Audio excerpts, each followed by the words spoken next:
तो आज अपना टॉपिक है त्रिपक्षीय संघर्ष और कन्नौज के लिए हुई लड़ाई के बारे में।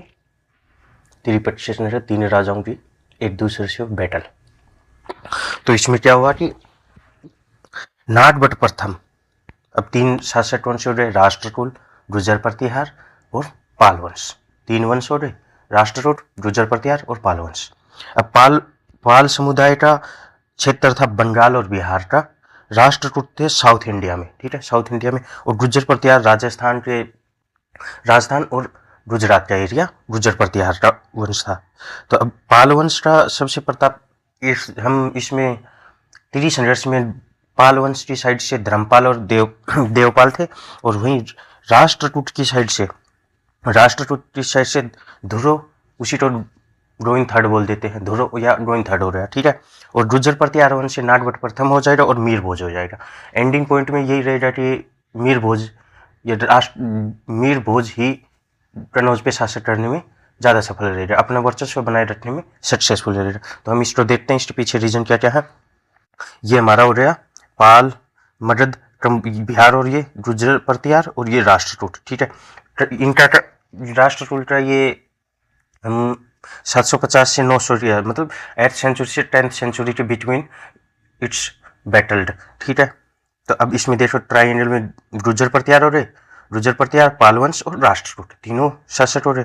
अब इनमें क्या हुआ, कन्नौज के ऊपर फिर रीजन था कि कन्नौज ही सबको क्यों चाहिए होता। भाई किसी चीज़ के लिए लड़ रहे हो तो आपको उसका रीजन तो होगा कि हमें ये क्यों चाहिए था। इसके पीछे रीजन था कि एक तो political prestige, control of Ganga plans.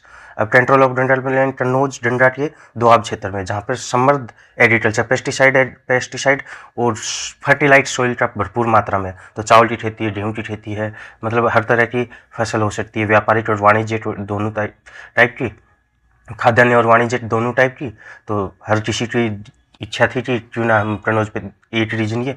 और दूसरा रीजन ये भी था कि जिसने कन्नौज पे कैप्चर कर लिया, जिसने कन्नौज को कैप्चर किया, वो डायरेक्ट नॉर्थ इंडिया से कनेक्टेड हो रहा है। अब राष्ट्रकूट साउथ इंडिया में थे, अगर राष्ट्रकूटों ने कन्नौज पे अटैक किया और उस पर कब्जा करते हैं राष्ट्रकूट, तो उनका डायरेक्ट कनेक्शन किनसे हो जाएगा, नॉर्थ इंडिया से। तो उनके लिए ट्रेड वे है वो आसान हो जाएगा, व्यापारिक रास्ता मिल जाएगा उनको, तो वहाँ से व्यापारिक केंद्र बना सकते हैं। वो बीच मिडल में आ गया कन्नौज, तो दोनों साइड से, नॉर्थ और साउथ में, दोनों से व्यापारिक केंद्र बन सकता है, ठीक है।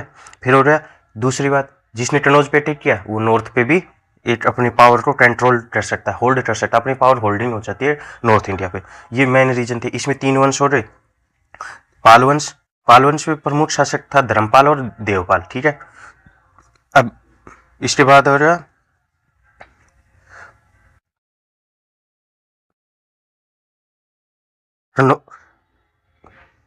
वही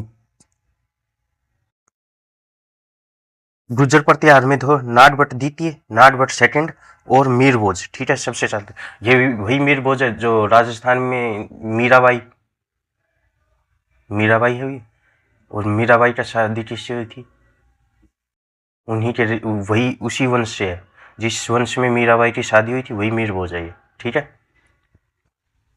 तो नाटबट द्वितीय। अब इसके बाद आता है राष्ट्रकूट में हो रहे ध्रुव और गोविंद थर्ड, दो टीम यहाँ हो रहे, ध्रुव और दोनों में दो दो टीम। नाटबट सेकंड को हम ज़्यादा लगभग सभी युद्धों में शामिल मानते हैं, ठीक है।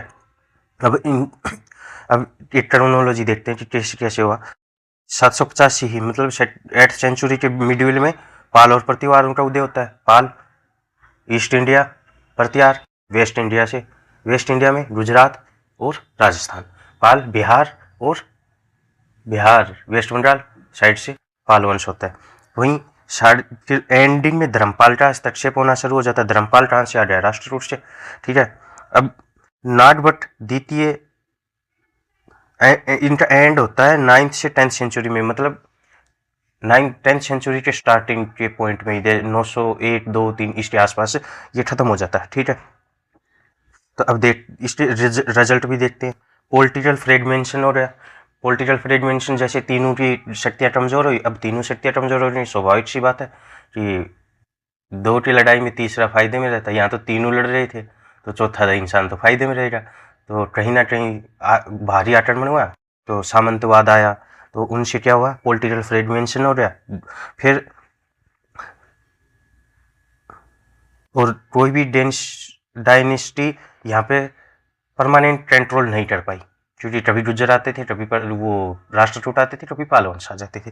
तो टेम्परेरी प्रतिवार टेम्परेरी रहे। फिर राइज स्मॉल स्टेट, मतलब छोटे छोटे राजपूत साम्राज्यों का उदय होना शुरू हो रहा, जैसे चौहान वंश से बाद ये साउथ में, इंडिया के साउथ में बहुत राजस्थान में हुए बड़े साम्राज्य कमजोर हो रहे ड्यू टू विटनिंग बाय टू बीज। अब छोटे साम्राज्य तो है। फिर तुर्कों का आक्रमण आसानी से हो गया और नॉर्थ इंडिया वो अब क्या बन गया, कमजोर हो गया। ठीक है, अब इसके हम 3 फेजों में वो वार देखते हैं कि कौन कैसे जीतता है, कौन कैसे किस पोजीशन में रहता है, उस चीज के बारे में डिनोट करते हैं। फर्स्ट स्टेप में क्या होता है कि धर्मपाल और वत्सराज के बीच में, अब धर्मपाल कौन से में है, पाल वंश के, और वत्सराज कौन सा हो गया, वत्सराज। आपको वत्सराज बताया था 3 है, धर्मपाल, देवपाल, वत्सराज, राष्ट्रकूट। ठीक है,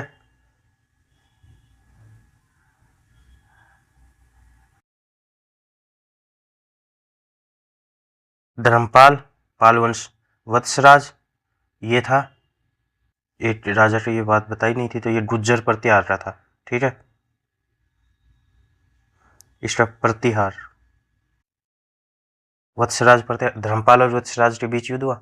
अब यहाँ धर्मपाल हारता और वत्सराज जीतता। ठीक है, अब उसी टाइम ध्रुव ने, जो राष्ट्रकूट था, उसने किस पे अटैक कर दिया, वत्सराज पे। तो यहाँ वत्सराज हार जाता है और ध्रुव जीत जाता है। तो एक तरह से एंडिंग में, फर्स्ट स्टेप में एंडिंग में कौन विनर रहता है, एंडिंग विनिंग किसकी होती है, ध्रुव की। मतलब अब राष्ट्रकूट का प्रभुत्व किस पे हो रहा है, कनौज पे। मतलब साउथ का डायरेक्ट नॉर्थ से कनेक्शन कंप्लीट हुआ। अब सेकंड स्टेप में दोबारा युद्ध होता है। अब दोबारा में क्या होता है कि धर्मपाल विजय होकर उसने चकरा युद्ध, राजा था कहाँ था, कनौज का, जो कमजोर था, मतलब एक तरह से कठपुतली मानो। जैसे प्रेजेंट टाइम में हम बहुत सारे कंट्रियों में देखते हैं कि जैसे बांग्लादेश में यूनिस खान एक कठपुतली है।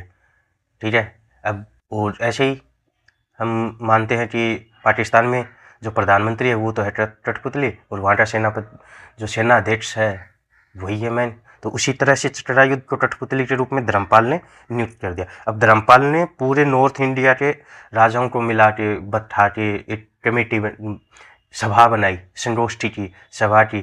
तो उसमें उसने अपने को कौन सा, उत्तरापथ स्वामी की उपाधि धारण की। मतलब मैं उत्तर के राजाओं का, नॉर्थ इंडियन किंग्स का, एक के रास्तों का मैं स्वामी हूँ, उनके ट्रेड का स्वामी हूँ, मैं ही उनका पथ प्रदर्शक हूँ। हम जैसे गुरु को बोलते हैं पथ प्रदर्शक, सेम वैसे ही। ठीक है, सेकंड स्टेप में क्या होता है कि नॉट बट फर्स्ट, ठीक है, not but second, sorry, not but second और धर्मपाल और चटरायुद्ध। अब नाटनोज पे आकर कब्जा किनका था, चटरायुद्ध का, और इनडायरेक्टली देखें तो किसका था, धर्मपाल का। अब धर्मपाल और चटरायुद्ध दोनों को कौन हराता है, नॉट बट सेकंड। अब नॉट बट सेकंड जैसे यात्रा हराता है तो किनका अधिकार आ गया, प्रतिहार फिर से आ रहे। अब प्रतिहार उनको किसने हरा दिया, वही गोविंद थर्ड। पहले कौन हराया था, ध्रुव, अब कौन आ गया, गोविंद थर्ड। उसने नाट बंटवारों को हरा दिया, मतलब प्रतिहारों को हरा दिया। अब फिर से किनका वो हो गया, पहले इसने हराया, अब की बार गोविंद थर्ड ने हरा दिया, तो फिर से किनका कब्जा हो जाए, एक तरह से राष्ट्रकूटों का। अब ये लड़ाई थोड़ा लंबे टाइम तक चलती रहती है, और एंड में क्या होता है कि गुज्जर, पाल और राष्ट्रकूट हैं। अब पाल में तो कमजोर हो जाता है, पाल वंश बिल्कुल कमजोर होता है, तो ईस्ट में अपना वर्चस्व बना के रखता है। बिहार, वेस्ट बंगाल, वर्तमान के छत्तीसगढ़ देख लेते हैं हम, या झारखंड देख लेते हैं, तो इस एरिया में वो अपना वर्चस्व बना के रखते हैं, वहीं तक सीमित हो जाते हैं। अब राष्ट्रकूट में वहाँ का राजा बन जाता है अमोढ़वर्ष, अमोढ़वर्ष बनता है। तो अमोढ़वर्ष से शांति का रास्ता अपनाता है, वो साम्राज्य विस्तार नीति, एक्सटेंशन ऑफ द एम्पायर में नॉट बिलीव्ड।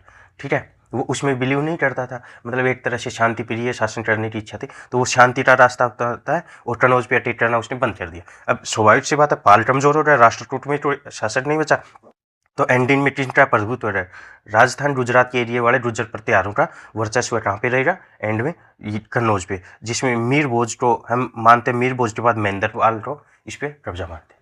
ये हमारा त्रिपक्षीय संघर्ष है, जो कब हुआ? 750 ईस्वी से, मतलब ये एर्थ हो रही और 900 के आसपास तक रहा।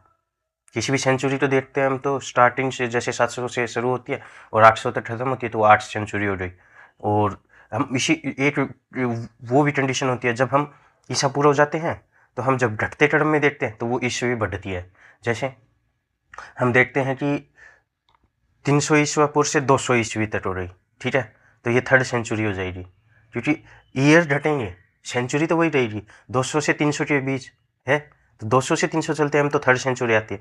पर वहाँ क्या होता है, विपरीत चलना पड़ता है, क्योंकि ईसा पूर्व के जन्म के बाद के पीछे के टाइम को देखते हैं तो हमने ईस्वी बीसी ये कहाँ से शुरू किया? ईसा पूर्व के जन्म से, ठीक है, ईस्वी के जन्म से। Thank you, welcome.